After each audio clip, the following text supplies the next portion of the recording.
Chapitre 2. L'Église, pilier de la société médiévale. Activité 1. La société médiévale, une société de croyants. Les hommes du Moyen Âge sont de grands croyants. Chacun espère accéder au paradis après sa mort.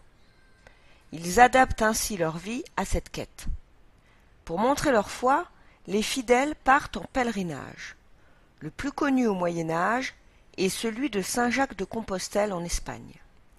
Les fidèles s'y rendent pour faire pardonner leurs péchés ou rechercher un miracle. Ils peuvent aussi se réunir autour de la construction des églises. Elles se situent toujours au centre du village, elles ont un plan en croix chrétienne et sont tournées vers Jérusalem. L'église dispose de bas-côtés où sont disposés des bancs.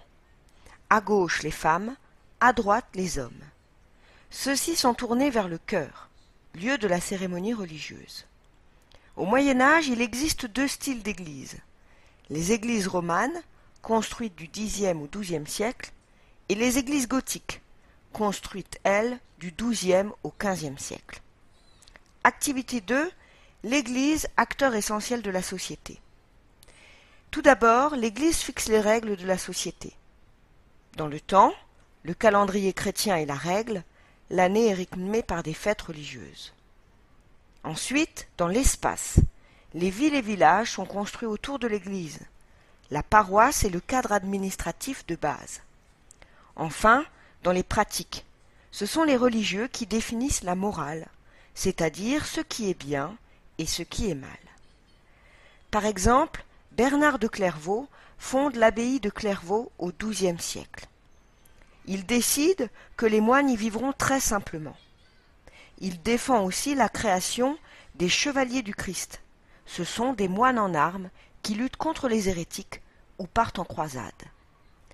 Un autre exemple de moralisation par l'Église est la rédaction de lois pour limiter la violence dans la société, comme la trêve de Dieu ou la paix de Dieu. L'Église a trois rôles fondamentaux dans cette société du Moyen Âge. D'abord, un rôle économique, puisqu'elle possède de nombreuses grandes seigneuries. Puis, un rôle social, puisqu'elle prend en charge l'assistance aux pauvres et aux malades.